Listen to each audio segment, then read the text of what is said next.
Hello dear students, कैसे हैं आप सभी। आई होप आप सभी बहुत अच्छे होंगे। तो जैसा कि आप जानते हैं, आज हम पढ़ने वाले हैं आरबीएससी क्लास 12 चैप्टर नंबर 3 आरवीओ। तो आपको ये जानना आवश्यक है कि मैट्रिक्स इसको इंग्लिश में बोला जाता है। ठीक है, अब यहाँ हम डिस्कस कर लेते हैं कि बोर्ड एग्जाम में इससे हमारे कितने नंबर के क्वेश्चंस आते हैं।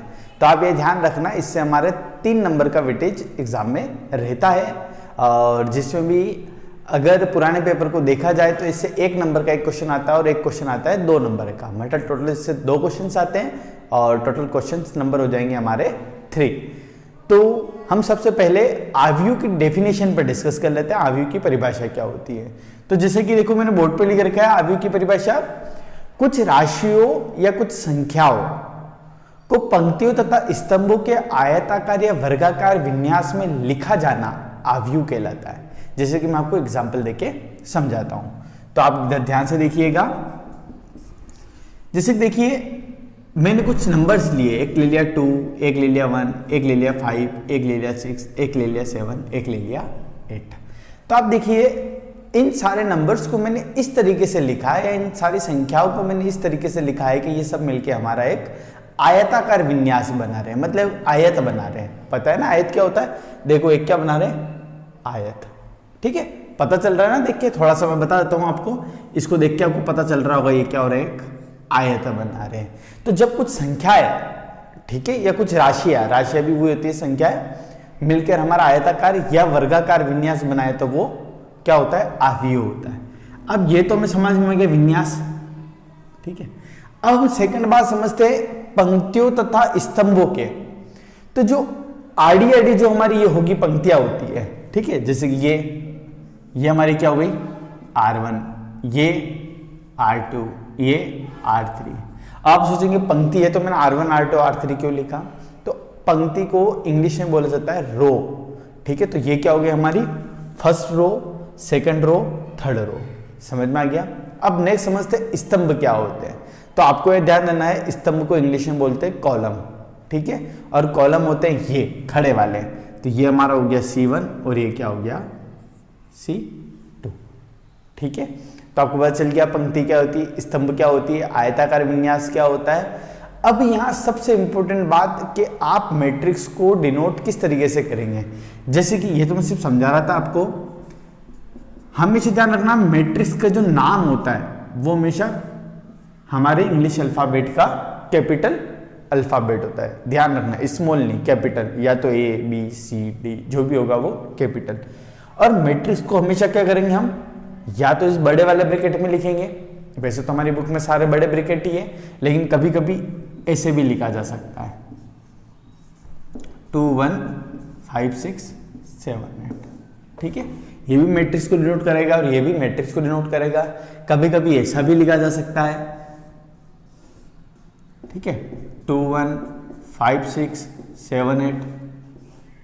ठीक है, सारा हमें इस तरीके से समझना जरूरी है, लेकिन हमेशा हम क्या करेंगे, इसी का यूज करेंगे। मैं और भी एग्जांपल ले लेता हूं। जैसे कि एग्जांपल लेते हैं हम दूसरा, इसको नाम दे देते हैं B। यहां मैंने एग्जांपल लिया ABCD। आप ध्यान दीजिए, मैंने यहाँ कुछ राशियां ले ली। ठीक है, वो अल्फाबेट भी हम ले सकते हैं, लेकिन ध्यान रखना हमेशा अंदर कौन से स्मॉल अल्फाबेट आएंगे, छोटे अक्षर आएंगे। तो मैंने ABCD लिखा। मुझे आप इसमें देख के बताइए कितनी रो है। ठीक है, रो मतलब क्या होता है? पंक्ति जो आड़ी होती है। तो आपको देखने पर चल रहा है R1 R2 कितनी पंक्ति है? 2। और कॉलम कितने हैं? 2, 1 और 2। कॉलम को क्या बोलते हैं हम? स्तंभ बोलते हैं। और आप देखेंगे ये आयताकार विन्यास बनाना चाहिए या वर्गाकार। अभी देखिए कौन सा बन रहा है? वर्गाकार विन्यास बन रहा है। इसका मतलब ये हमारा क्या है? बताइए, आव्यूह है ना। अब देखो, मैं एक एग्जांपल और देता हूं। C 1 3 5 ओनली ये दे दिया मैंने आपको। आप मुझे बताइए आव्यूह है या नहीं है? नहीं है। क्यों? क्योंकि इसमें इधर तो आपको एलिमेंट दिख रहा है, यहां दिख रहा है, यहां दिख रहा है, लेकिन यहां नहीं दिख रहा है। और यहां एलिमेंट नहीं होगा तो ये क्या बन रहा है? एक ट्रायंगल की शेप बना रहा है। और जब ट्रायंगल की शेप बना रहे हैं तो ये क्या होगा? हमारा आव्यूह नहीं होगा। तो अब आप आसानी से समझ सकते हैं आव्यूह क्या होगा। कुछ नंबर और कुछ राशियों को अगर आप पंक्तियों तथा स्तंभों के रूप में एक वर्गाकार या आयताकार विन्यास के रूप में डिनोट कर देते तो वो हमारा आव्यूह कहलाता है। तो एक बार आप इस डेफिनेशन को नोट कर लें, इसका स्क्रीनशॉट ले लें। इसके बाद में हम आगे बढ़ते हैं। तो देखिए स्टूडेंट्स, अब हम आगे करेंगे आव्यूह की कोटि, ठीक है, या आव्यूह का क्रम। तो आपको ध्यान से देखना, मैं क्या समझाने वाला हूं आपको। आव्यूह की कोटि या क्रम, ठीक है, कि आव्यूह की कोटि क्या होती है, क्रम क्या होती है। तो आप देखो, ध्यान से देखिए, मैं डायरेक्ट आपको एग्जांपल लेके बताता हूं, डेफिनेशन कोई ज्यादा इंपॉर्टेंट नहीं है।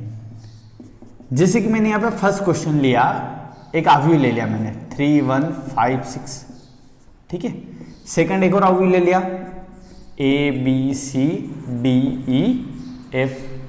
ये सारे हमारे आव्यूह हैं, या मैट्रिक्स है जो आपको देख के पता चल रहा है। 3 -1 5 -3 2 1, ठीक है, ये सारे हमारे आव्यूह हैं। अब आपको ध्यान देना है किसी भी आव्यूह का कोटि या किसी भी आव्यूह के क्रम क्या होते हैं। तो मैं थोड़ा सा लिख देता हूं, वो होते हैं हमारे पंक्तियों की संख्या, पंक्तियों की संख्या क्रॉस स्तंभों की संख्या, ठीक है। ध्यान दीजिएगा, आपको किसी का भी कोटि निकालने का तरीका क्या है, जैसे कि इसका कोटि निकालनी है तो इसकी कोटि निकालने का तरीका, कोटि क्या होती है इसकी, अभी देखा हमने पंक्तियों की संख्या, बताइए सर पंक्तियों की संख्या कितनी है, 2, और स्तंभों की संख्या भी कितनी है, 2। तो मैं इसको ऐसा लिख दूं ऊपर वाले फॉर्मूले से। अब ध्यान रखना, कोटि में जैसे कि आपने 2 क्रॉस 2 लिखा है या 2 × 2 लिखा है, 2 का गुणा 2 से किया है, तो गुणा नहीं करना है, इस बात का आपको ध्यान रखना है। बस आपको आगे स्तंभों की संख्या, सॉरी आगे पंक्तियों की संख्या और पीछे की लिखनी स्तंभों की संख्या। आप इसमें बताइए कोटि क्या होगी, सबको दिख रहा होगा इसमें पंक्तियों की संख्या मतलब नंबर ऑफ रो की संख्या कितनी है, 1 2, तो 2 तो रो हो गई, और कॉलम कितने हो गए, 3। समझ में आ रहा है ना मैं क्या बता रहा हूं। तो ये अपन मल्टीप्लाई हमें नहीं करना है। आप इसमें बताइए कोटि भी कह सकते हैं, क्रम भी कह सकते हैं, इस बात का आपको ध्यान रखना है। इसमें कोटि बताओगे तो 3 तो आ रही है रो, और 2 क्या आ रहे हैं, कॉलम। तो समझ गए ना कोटि और क्रम जो होते हैं वो क्या होते हैं। अब यहां एक इंपॉर्टेंट बात और बताता हूं मैं, कोई भी अगर आपने मैट्रिक्स ले ली, ठीक है, आप इसे ध्यान से देखेंगे तो इसमें कितनी रो है, 2 रो है और 4 कॉलम है। तो जो कोटि होता है उसको डिनोट किस जगह किया जाता है, आप क्या करेंगे, आव्यूह के इस वाले कोने पर उसको डिनोट कर सकते हैं अगर जरूरत हो तो। जरूरत नहीं हो तो डिनोट करने की आवश्यकता नहीं है, अगर आप चाहो तो यहां पर कोने पे डिनोट कर सकते हैं, ठीक है। अब और देखते हैं, ये आप जो आव्यूह की कोटि या क्रम की डेफिनेशन टाइप मैंने लिखा है और एग्जाम्पल्स लिखा है, आप इसको स्क्रीनशॉट लेके नोट भी कर सकते हैं। लेकिन उससे पहले मैं आपको कुछ और बातें बताता हूं जो यहां बताता हूं। देखिए ध्यान दीजिएगा, कोई भी आव्यूह हो, ठीक है, तो यहां जो फर्स्ट नंबर का एलिमेंट होगा, यहां वाला जो फर्स्ट नंबर का एलिमेंट होगा वो कितने नंबर की रो में आ रहा है, फर्स्ट नंबर की रो और फर्स्ट नंबर के कॉलम में, फर्स्ट रो और फर्स्ट कॉलम में, तो इसका नाम क्या हो जाएगा, 1 1। समझ रहे हो क्या बता रहा हूं, ध्यान समझना। यहां पर सेकंड वाला कौन से रो में आ रहा है या कौन सी पंक्ति में आ रहा है, फर्स्ट पंक्ति में आ रहा है, तो ये हो जाएगा हमारा A1, आगे वाला भी A1। लेकिन ये देखो, ये कॉलम कौन सा है, सेकंड, ये कॉलम कौन सा है, थर्ड। तो इन एलिमेंट्स के भी नंबर होते हैं, A11, A12, A13, A14, A15। तो ये वाली सारी लाइन क्या चलती है, 1 1 1 2 1 3 1 4 1 5, क्योंकि यहां पर 1 जो आगे वाला है वो किसको डिनोट कर रहा है, हमारे पंक्ति को। फिर यहां देखिए 2 1 2 2 2 3, यहां पर 3 1 3 2 और 3 3। तो आप यहां ध्यान से देखेंगे कि कोई भी एलिमेंट के नीचे जो हमने नंबर्स लिख रखा है वो उसके रो और कॉलम की संख्या का जो होता है उसको डिनोट करता है। जैसे यहां देखिए 3 और 2, तो 3 किसको, रो को अर्थात पंक्ति को, और 2 कॉलम को, तो ये क्या हो गया हमारा 3 2। तो इन नंबर्स का जो अरेंजमेंट होता है ये भी हमें सीखना है। अब यहां पर आप ध्यान रखिए, ये मान लीजिए आपके A = है, ठीक है, तो मैं शॉर्ट में इसको ऐसा भी लिख सकता हूं, ए इक्वल टू मैट्रिक्स का जो कॉलम है वो यहाँ लिख दिया ए आई जे, और जहाँ आई और जे जो है हमारे वो क्या है 1 2 3।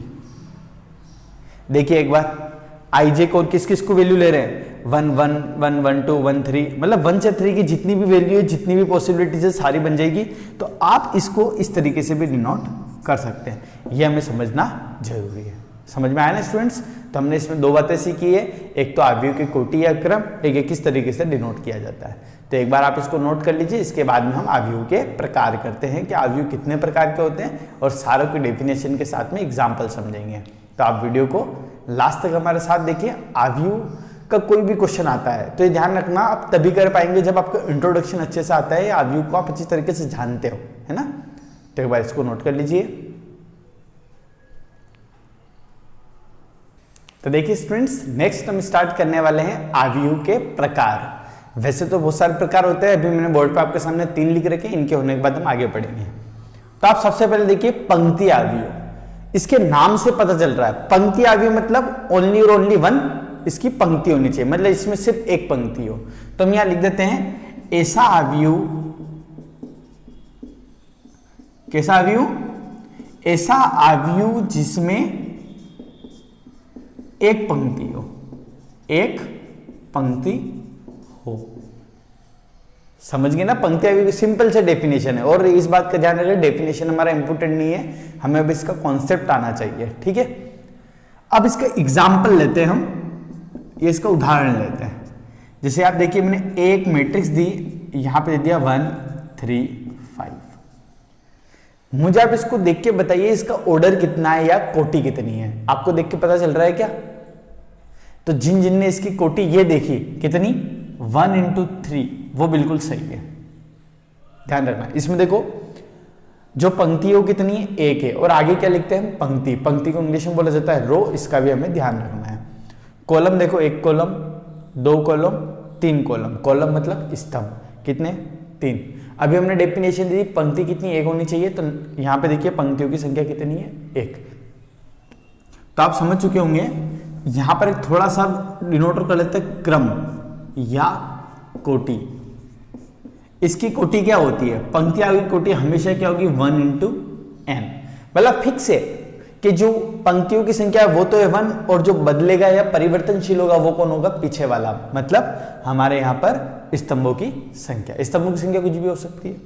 नेक्स्ट, अब यहां स्तंभ अवयव, स्तंभ अवयव होगा ऐसा अवयव, आप फटाफट डेफिनेशन खुद भी बोल सकते हैं, बताइए। स्तंभ अवयव जिसमें एक स्तंभ हो, भाई जिसमें एक स्तंभ हो तो स्तंभ अवयव। अब स्तंभ अवयव की डेफिनेशन अगर यहां लिखे हम तो वो तो हमने लिख चुके हैं। अब इसका एग्जाम्पल ले लेते हैं। अब एग्जाम्पल अगर ले में तो उसी को ऐसा कर देता हूं मैं 2 5 1। मुझे बताइए यहां नंबर ऑफ रो कितना है, या नंबर ऑफ रो कितना है बताइए। तो जो हमारे पंक्तियों की संख्या है वो है 1 2 3, और स्तंभों की संख्या कितनी है? 1। तो आप देखेंगे जहां स्तंभों की संख्या 1 होगी वो हमारा क्या होगा? स्तंभ अवयव कहलाएगा, ठीक है स्टूडेंट्स। अब इसकी क्रम या कोटि बताइए आप। इसकी क्रम या कोटि होती है m × 1, मतलब आगे वाला मतलब हमारा क्या होता है? पंक्तियों की संख्या तो परिवर्तनशील होती है, लेकिन स्तंभों की संख्या क्या रहती है? कांस्टेंट रहती है। अब आप देखिए शून्य अवयव, ये भी बहुत अच्छा है। शून्य अवयव जो होता है उसके मतलब कि हम ये सोच सकते हैं कि कोई ऐसा अवयव जिसके जितने भी एलिमेंट हो सारे के सारे क्या हो? शून्य हो, अर्थात 0 हो। तो हम लिख देते हैं ऐसा अवयव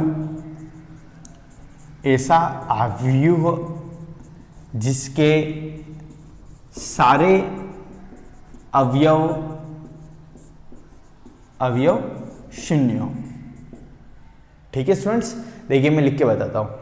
तो सबसे पहला जो हमारा अवयव आ रहा है वो आ रहा है ये 0 0 0 0, ठीक है, सारे अवयव 0 हो गए।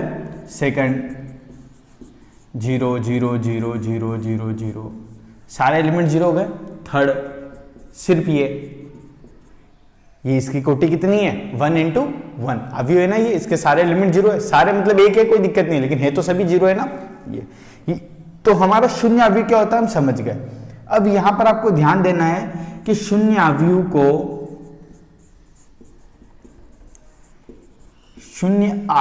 को कैपिटल ओ से डिनोट किया जाता है। ठीक है स्टूडेंट्स, किससे डिनोट जाता है? कैपिटल ओ से डिनोट किया जाता है। तो आप इन सभी को एक बार नोट कर लें, फिर आगे हम और टाइप पढ़ते हैं।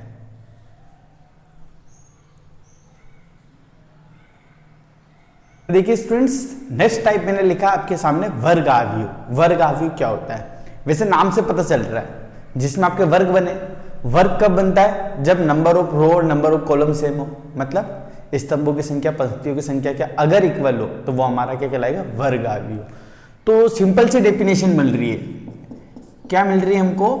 कोई अवयव, मतलब कोई अवयव हमारे पास है, कोई अवयव वर्ग अवयव होगा यदि, कब होगा? जब पंक्तियों की संख्या इक्वल किसके हो? स्तंभों की संख्या।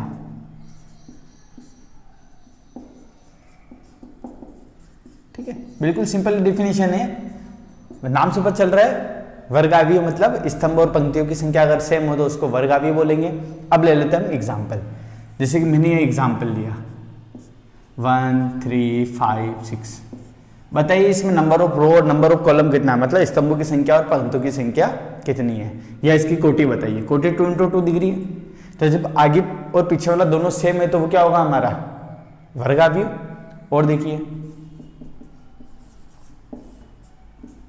1 3 9 7 5 6 -2 1 -3। यहां बताइए आप कोटि कितनी? कोटि इसकी 3 × 3। जब आगे पीछे वाला दोनों सेम है तो ये क्या कहलाएगा? वर्ग अवयव कहलाएगा। तो आपको अब आसानी से क्वेश्चन देख के पता चल जाएगा वर्ग अवयव क्या होता है। अब जो हमें यह कॉन्सेप्ट समझना है उस पर आप ध्यान दीजिए। मैं एक वर्ड बता रहा हूं आपको, मुख्य विकर्ण। क्या बता रहा हूं? मुख्य विकर्ण।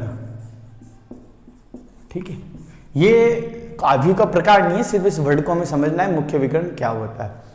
जैसे कि आपने देखा होगा कि अगर आप एक वर्ग बनाते हो तो दो विकर्ण बनते हैं। एक विकर्ण तो ये बनता है और एक विकर्ण ये बनता है, दो विकर्ण बनते हैं। तो हम श्योर कि यहां पर भी कितने विकर्ण बनेंगे? हमारे दो विकर्ण बनेंगे। कौन से? एक तो ये और एक और ये। यहां पर भी दो बनेंगे, एक तो ये और एक और ये। लेकिन दोनों में से एक ही मुख्य विकर्ण होता है। अब मुख्य विकर्ण कौन होता है तो आप इस पर ध्यान दीजिए। ये वाली जो डायरेक्शन होती है, ये वाली, ये हमारा क्या है? मुख्य विकर्ण। ये वाली जो डायरेक्शन होती है ये हमारा क्या है? मुख्य विकर्ण। वो वाला नहीं है, मतलब उसको तो हमें ध्यान ही देना है। ठीक है, मुख्य विकर्ण काला कौन सा होता है? इधर से नीचे वाला। अब इनमें होता क्या है, कैसे पता चलेगा? तो जिनके अंदर रो, मतलब ऐसा एलिमेंट या ऐसा अवयव जिस पर रो और कॉलम की जो संख्या वो सेम हो। आप देखिए यहां देखें, यहां कितना होता है? 1 1 2 2। बाकी यहां होता है 1 2 और यहां पर 2 1, जहां जहां सेम है। ठीक है, आप यहां ध्यान दीजिए, ये होगा A1 1, ये A1 2, ये A1 3, ये A2 1, ये A2 2, A2 3, ये A3 1, A3 2, A3 3। अब आप देखिए जहां पर भी 1 1 2 2 3 3 ये सेम है, वो क्या है? हमारा समझ में आया ना मैं क्या बताना चाहता हूं? तो मुख्य विकर्ण को मत भूलना, मुख्य विकर्ण क्या होता है। तो एक बार आप इसको नोट कर लीजिए, वर्ग अवयव क्या होता है, उसके डेफिनेशन, उसका एग्जाम्पल और मुख्य विकर्ण को। इसके बाद में हम नेक्स्ट टाइप करते हैं। स्टूडेंट्स, नेक्स्ट टाइप है हमारे पास पांचवा विकर्ण अवयव। ठीक है, पांचवा टाइप जो है वो है विकर्ण अवयव। अब देखिए मुख्य विकर्ण अर्थात विकर्ण के बारे में आपको पता है, तो विकर्ण अवयव में कोई दिक्कत नहीं आएगी। तो मैं देखो डेफिनेशन बोल देता हूं, आपको वैसे समझ में आ जाएगा कि ऐसा अवयव जिसके ओनली मुख्य विकर्ण पे अवयव हो, या हम ऐसा कह सकते हैं मुख्य विकर्ण के अतिरिक्त जितने भी अवयव हो सारे क्या हो? शून्य हो। ठीक है, तो यहां लिख देते हैं मुख्य विकर्ण के अतिरिक्त अवयव शून्य होने पर आव्यूह विकर्ण आव्यूह कहलाता है। विकर्ण आव्यूह कहलाता है। ठीक है स्टूडेंट्स, तो विकर्ण आव्यूह की बिल्कुल सिंपल सी डेफिनेशन है। मैं आपको एग्जांपल दे देता हूं, सबसे अच्छा रहेगा एग्जांपल से। मैंने लिख दिया 1, यहाँ लिख दिया 3, यहाँ लिख दिया 5 और बाकी सारे एलिमेंट क्या कर दिए 0। आप यहाँ जान दीजिए सेकेंड, मैंने लिख दिया -1, यहाँ लिख दिया 1 और बाकी दोनों क्या कर दिए 0। तो समझने क्या कह रहा हूं मैं कि ओनली विकर्ण अर्थात मुख्य विकर्ण पर ही हमारे एलिमेंट्स रहने चाहिए, बाकी सारे एलिमेंट्स अगर 0 है तो वो हमारे क्या कहलाएगा विकर्ण आव्यूह। अब विकर्ण आव्यूह हो गया तो हम नेक्स्ट समझते हैं। छठा टाइप जो होता है वो होता है अदिश आव्यूह। अब आप देखिए ये कौन सा आ गया, ठीक है, तो देखो ध्यान दीजिए अदिश आव्यूह क्या होता है। अदिश आव्यूह वहां होता है जिसमें मुख्य विकर्ण के सारे एलिमेंट्स क्या हो सेम हो। ठीक है, तो एक तरीके से डायरेक्टली हम यहां एग्जांपल ही ले लेते हैं ना, डेफिनेशन आप लिख सकते हो। मैं लिख दिया 2 2 2। ठीक है, देखो मुख्य विकर्ण के सारे एलिमेंट सेम हो गए, इसका मतलब ये क्या है हमारा अदिश आव्यूह है। ठीक है, या ऐसा भी बोल सकते हैं हम अदिश आव्यूह, वहां विकर्ण आव्यूह जिस पर विकर्ण के ऊपर सारे एलिमेंट सेम हो। भाई मैंने ये बोला आपको विकर्ण आव्यूह, विकर्ण आव्यूह मतलब क्या होता है आप खुद समझ सकते हैं। विकर्ण आव्यूह क्या होता है, विकर्ण आव्यूह मतलब विकर्ण के अतिरिक्त एलिमेंट क्या हो 0 हो, और हमारे अदिश आव्यूह की डेफिनेशन से क्या हो गया वो सारे एलिमेंट क्या हो सेम हो। और ले सकता हूं जैसे -1 -1, समझ में आ रहा है ना क्या बता रहा हूं। तो इसको हम अदिश आव्यूह भी बोल सकते हैं और इसको हम विकर्ण आव्यूह तो बोल ही सकते हैं, कोई दिक्कत नहीं। नेक्स्ट 7वां टाइप, ठीक है, बहुत ही इंपॉर्टेंट टाइप है, बहुत काम आता है, इकाई मैट्रिक्स या इकाई आव्यूह। ठीक है, इसको इंग्लिश में बोलते हैं यूनिट मैट्रिक्स, काम आता है वर्ड इसलिए बता रहा हूं मैं। देखो इकाई आव्यूह क्या होता है, इकाई आव्यूह वहां विकर्ण आव्यूह जिसके सारे एलिमेंट क्या हो 1 1 1 हो। ठीक है, तो आप देखिए 1 1 1, समझ में आया क्या कह रहा हूं मैं। नेक्स्ट 1 1, ठीक है, और देखिए 1 1 1 1,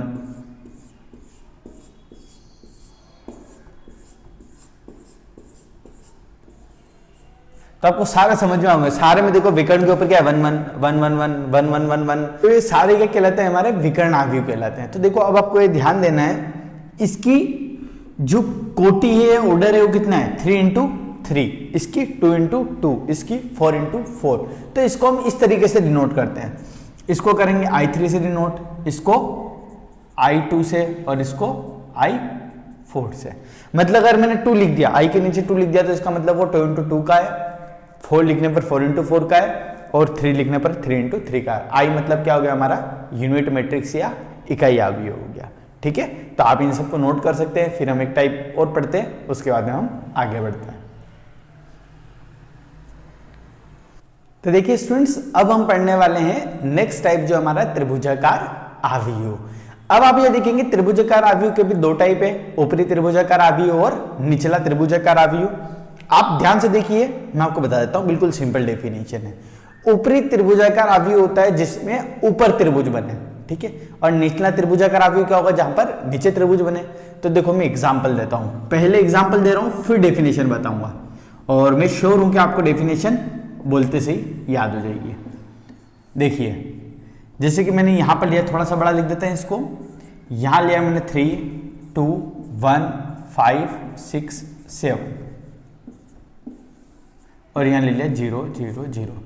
ऊपरी त्रिभुजाकार आव्यूह में क्या होता है, ऊपर त्रिभुज बनना चाहिए। तो मुझे बताइए ये त्रिभुज ऊपर की साइड बन रहा है या नहीं बन रहा है। ठीक है, अब जैसे कि इसी में ध्यान देते हैं निचला त्रिभुजाकार आव्यूह में, यहां लिख दिया मैंने 1 5 6 7 8 2 और यहां पे लिख दिया 0 0 0। यहां पे देखिए जो त्रिभुज बन रहा है वो नीचे बन रहा है या नहीं बन रहा है। तो आप देखिए यहां जो त्रिभुज बन रहा है वो ऊपर की साइड बन रहा है, यहां जो बन रहा है नीचे की साइड। और ध्यान रखना त्रिभुज की डायरेक्शन इन दोनों में से कोई एक ही होगी, क्योंकि विकर्ण क्या होता है, ये वाला ही विकर्ण होता है, ये वाला विकर्ण पॉसिबल नहीं है। अगर कोई बच्चा ऐसा बना देवे और वो सोचे कि ऊपरी त्रिभुजाकार है तो वो गलत होगा। कैसा,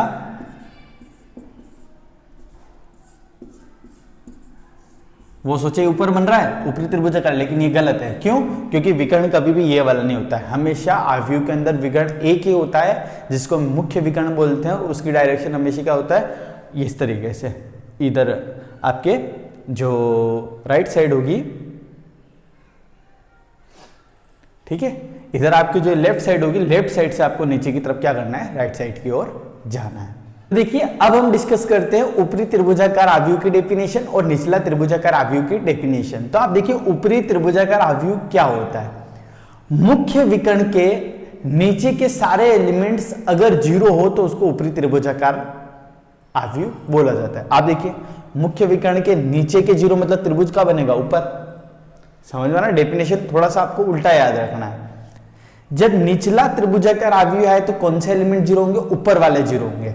जब ऊपर वाले जीरो होंगे तभी तो नीचे त्रिभुज बनेगा। तो आपको डेफिनेशन समझ में आ गई होगी, आप चाहे तो डेफिनेशन लिख भी सकते हैं, हालांकि आपकी बुक में है तो कोई दिक्कत नहीं है। अब इसको नोट कर लीजिए, फिर हम नेक्स्ट कुछ और पढ़ते हैं, इंट्रोडक्शन।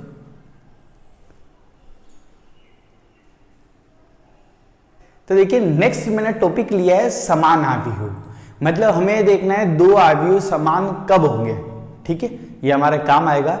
तो आपको ध्यान रखना है दो आव्यूह समान तभी होंगे जब दोनों की कोटि सेम हो फर्स्ट, और संगत एलिमेंट क्या होने चाहिए, समान। तो हम यहां लिख देते हैं फर्स्ट कंडीशन क्या होनी चाहिए, कोटि समान हो। दो आव्यूह सेम होने की कंडीशन कोटि समान होनी चाहिए, और सेकंड संगत अवयव समान हो, संगत अवयव समान हो। जैसे कि मैं आपको एग्जांपल देता हूं, मैंने आपको एग्जांपल दिया, यहां लिखा 1 2 3, यहां लिखा 5 6 7, और मैंने एक और लिख दिया x 2 3 y 7 5 a and b। मैं ये आपको बोल रहा हूं कि a और b आपके क्या है, इक्वल है, ठीक है, ये आपके पास क्या है, गिवन है। अब देखिए a और b इक्वल हमारे पास गिवन है, और जब दो आव्यूह गिवन होते हैं या इक्वल होते हैं जो गिवन है, तो इसका मतलब क्या होता है, दोनों की कोटि एक तो सेम होनी चाहिए, होती है वैसे अगर इक्वल कह रहा है। देखो ये इसकी कोटि कितनी है, 2 × 3, और इसकी भी 2 × 3, तो इसका मतलब दोनों की कोटि सेम है। अब जब कोटि सेम है, ये कह रहा है कि दोनों गिवन इक्वल है, तो इसका मतलब संगत अवयव क्या होंगे, सेम। तो ध्यान दीजिए फर्स्ट एलिमेंट किसके इक्वल होगा, फर्स्ट के, तो इसकी वैल्यू कितनी आ गई, 1। सेकंड के इक्वल, थर्ड के इक्वल, ये वाला इसके इक्वल, ये वाला इसके इक्वल, 6 की वैल्यू, या y = 6। तो समझ रहे हो, सेम कहने का मतलब क्या है, संगत अवयव समान होना चाहिए, साथ में ऑर्डर सेम होना चाहिए। तो आप इस कॉन्सेप्ट को भी नोट कर लो, इस कॉन्सेप्ट के ऊपर हमारे बहुत से क्वेश्चन आते हैं जो आपके एक्सरसाइज 3.1 में मिल जाएंगे, और 3.1 क्या करेंगे हम नेक्स्ट लेक्चर में करेंगे। अब देखिए स्टूडेंट्स, नेक्स्ट टॉपिक मैंने लिखा है परिवर्त आव्यूह। परिवर्त आव्यूह से हमारा मतलब होता है ट्रांसपोज मैट्रिक्स, इंग्लिश में बोलते हैं इसको ट्रांसपोज मैट्रिक्स, और इंग्लिश नाम भी आपको याद रखना है।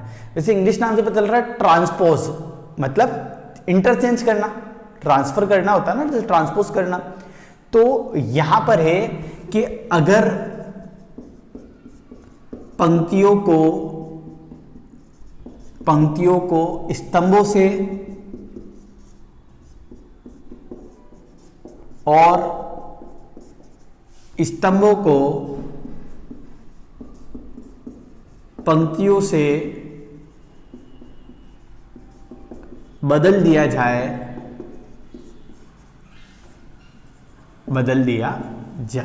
तो वो आव्यूह क्या कहलाएगा, हमारा परिवर्त आव्यूह कहलाएगा, या ट्रांसपोज मैट्रिक्स कहलाएगा।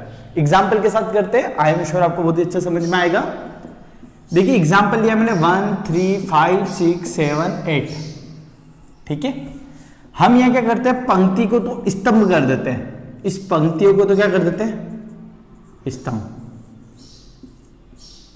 और आप ध्यान दोगे अपने आप जो स्तंभ थे वो क्या हो गए, पंक्ति, दूसरा स्तंभ पंक्ति, तीसरा स्तंभ पंक्ति। तो हमने क्या किया, पंक्तियों को तो स्तंभ कर दिया और स्तंभ को पंक्ति कर दिया। तो ये जो आया ये हमारा क्या आया, ए का परिवर्त। ठीक है, ए का क्या आया, ए का परिवर्त आव्यूह आ गया। अब आप देखिए ए का परिवर्त आव्यूह, इतना बड़ा तो हम लिखेंगे नहीं, तो ए के परिवर्त आव्यूह को शॉर्ट में क्या लिखा जाता है, तो ए के परिवर्त आव्यूह को शॉर्ट में लिखेंगे आप ए डैश या ए ट्रांसपोज। समझ रहे हो ना स्टूडेंट्स? तो बिल्कुल ही सिंपल था परिवर्त आव्यूह, एक बार आप इसको नोट कर सकते हैं। तो मैंने डेफिनेशन लिख दिया और एग्जाम्पल देके भी आपको समझा दिया है। तो देखिए स्टूडेंट्स, अब हम लास्ट पढ़ने वाले हैं सममित आव्यूह और विषम सममित आव्यूह। इनको बहुत ध्यान से समझना है, बहुत ही इंपॉर्टेंट होती है, इनकी डेफिनेशन एग्जाम में आ सकती है और साथ ही साथ इनके क्वेश्चंस भी एग्जाम में आ सकते हैं। तो अब देखिए सममित आव्यूह मैंने लिखा है कोई वर्ग आव्यूह ए, जैसे कोई वर्ग आव्यूह हमारे पास गिवन है ना, तो कोई वर्ग आव्यूह ए सममित कहलाता है यदि उसका ट्रांसपोज मतलब उसका परिवर्त मैट्रिक्स उसी मैट्रिक्स के क्या हो, इक्वल हो। देखो कोई वर्ग आव्यूह ए सममित कहलाता है यदि ए ट्रांसपोज किसके इक्वल हो, ए के। समझ रहे हो? मैंने एक एग्जांपल दिया, देखिए एग्जांपल 1 3 5 3 2 7 5 7 -1। आप इसका ट्रांसपोज करिए, आपको पता चल जाएगा। ट्रांसपोज कैसे करते हैं, जो फर्स्ट रो है उसको कॉलम बना देते हैं, सेकंड रो को भी कॉलम बना देते हैं और थर्ड रो को भी कॉलम बना देते हैं। देखिए मैट्रिक्स ए के इक्वल आ चुकी है क्या, आ गई। समझ में आया ना सममित मैट्रिक्स है या नहीं है, तो आप बिल्कुल ध्यान से दे सकते हैं। अब मैं कुछ इंपॉर्टेंट कॉन्सेप्ट बता रहा हूं, सममित में ध्यान दीजिए। सममित में क्या होता है कि ये और ये एलिमेंट क्या होगा, आपको सेम मिलेगा, क्योंकि इसकी जगह उससे रिप्लेस हो जाती है। ठीक है, आप ध्यान देंगे आपको ये वाला एलिमेंट और इधर से समदूरस्थ एलिमेंट जो होगा वो सेम मिलेगा, और इधर वाला एलिमेंट क्या आपको सेम मिलेगा। ठीक है, तभी वो सममित होगा। आप देख के डायरेक्ट भी आइडिया लगा सकते हैं। अब हम पढ़ते हैं विषम सममित आव्यूह। कोई वर्ग आव्यूह ए विषम सममित आव्यूह कहलाता है यदि ए ट्रांसपोज इक्वल टू कितना हो, -a। जैसे कि मैंने यहाँ क्वेश्चन दिया आपको एक, इसका आप ट्रांसपोज निकालिए, आप सेल्फ निकाल के ट्राई कर सकते हैं। आप क्या आएगा ये, ठीक है। रो को क्या किया, कॉलम कर दिया मैंने, पंक्तियों को स्तंभों में चेंज कर दिया। अब आप देखिए अगर मैं सबके अंदर से माइनस कॉमन ले लेता हूं, ले माइनस कॉमन, तो आप देखो जीरो में से हम कुछ भी कॉमन ले सकते हैं। इसमें से माइनस कॉमन लेंगे -5, इसमें से माइनस कॉमन लेने पर 1, ये हो जाएगा 5 0 -2 -1, यहाँ हो जाएगा हमारा 2 और ये हो जाएगा 0। क्या किया हमने, जितने भी एलिमेंट से सबसे माइनस कॉमन ले लिया। आप मैट्रिक्स के अंदर एक बात का आपको ध्यान रखना है कि अगर आप मैट्रिक्स में से कुछ कॉमन लेते हो तो इसका मतलब आपको कॉमन सारे एलिमेंट्स में से लेना पड़ेगा। ठीक है, तो सारे एलिमेंट में माइनस कॉमन लिया तो माइनस क्या आ गया हमारा, बाहर आ गया। और ये देखिए ए बन गया क्या, फिर से ए बन गया ना स्टूडेंट्स, आपको दिख नहीं रहा होगा, इसको यहां से लिख के हम यहां लिख देते हैं।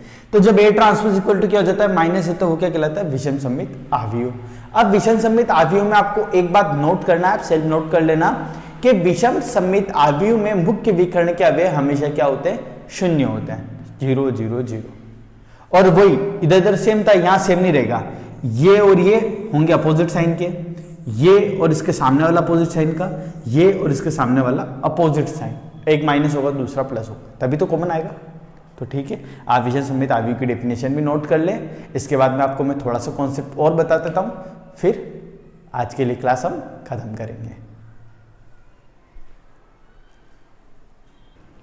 तो लास्ट स्टूडेंट्स हम परिवर्त के प्रगुण पढ़ेंगे। ठीक है, तो आप डायरेक्ट लिख लीजिए। सबसे पहला आप ध्यान देंगे a प्लस बी का अगर आपको होल ट्रांसपोज निकालना हो, मतलब दो मैट्रिक्स गिवन आपके पास a और b, अगर आप उनका सम कर रहे हो, ठीक है, तो उनके सम का जो ट्रांसपोज होगा वो क्या होगा, आप दोनों का ट्रांसपोज अलग अलग कर सकते हैं। ठीक है, इन सबसे रिलेटेड अभी क्वेश्चन करेंगे हम, जब 3.1 3.2 और मिसलेनियस करेंगे ना, तब हमारे काम आएंगे, इसलिए कोई दिक्कत नहीं है। अगर आप दो मैट्रिक्स को माइनस करते हैं फिर भी क्या होगा, दोनों का ट्रांसपोज अलग अलग हो जाएगा। ठीक है, जब आप दो मैट्रिक्स का मल्टीप्लाई करोगे, मल्टीप्लाई करना हम नेक्स्ट क्लास में सीखेंगे, जब आप दो मैट्रिक्स का मल्टीप्लाई करते हो तो ट्रांसपोज दोनों के अलग अलग होता है, लेकिन इसमें कॉन्सेप्ट ध्यान रखना है, बी आगे आ जाएगा और ए पीछे चला जाएगा। ठीक है स्टूडेंट्स, तो ध्यान रखना, हम किन्हीं भी दो मैट्रिक्स का अगर ट्रांसपोज करते हैं मल्टीप्लाई में तो पहले पीछे वाला आता है फिर आगे वाला आता है। इसी को हम ऐसा भी कर सकते हैं, ए बी सी अगर तीन मैट्रिक्स हो तो पहले आएगा सी ट्रांसपोज, फिर बी ट्रांसपोज, फिर ए ट्रांसपोज। ठीक है स्टूडेंट्स, और देखिए एक और इंपॉर्टेंट कॉन्सेप्ट, अगर हम किसी मैट्रिक्स का ट्रांसपोज करते हैं और फिर से ट्रांसपोज कर देते हैं तो आपको पता है फिर से क्या आ जाएगा, ए ही आ जाएगा। ठीक है, आप ऐसे कर सकते हैं, कोई मैट्रिक्स सेल्फ मान लेना, आप उसको एक बार ट्रांसपोज करना, उसी का जो ट्रांसपोज आता है उसको एक बार और कर देना, फिर से आप क्या आ जाएगा, आपके ए आ जाएगा। तो ये सारी कुछ इंपॉर्टेंस प्रॉपर्टीज थी जो मैं लिखा चुका हूं। अब हम नेक्स्ट वीडियो में, नेक्स्ट लेक्चर में जो भी करेंगे 3.1 के क्वेश्चंस करेंगे, उसके बाद आगे हम 3.2 का इंट्रोडक्शन, 3.2 और मिसलेनियस सारी करेंगे। मिसलेनियस मतलब होता है विविध प्रश्नावली। ठीक है, तो आज के लिए इतना ही। अब स्टूडेंट्स आपको वीडियो अच्छी लगी हो तो वीडियो को लाइक ज़रूर कर देवें, और अपने फ्रेंड्स जितने भी आपके 12th सर्कल के फ्रेंड हैं सारों को ज़्यादा से ज़्यादा इस प्लेलिस्ट को या वीडियो को शेयर करें। तो बाय स्टूडेंट्स, और आपको किसी भी प्रकार का कोई भी डाउट होता है आप हमारे इंस्टाग्राम लिंक पर हमसे पूछ सकते हैं। इंस्टाग्राम लिंक जो होगा आपको यहाँ पर डिस्क्रिप्शन में दे रखा है। तो बाय स्टूडेंट्स।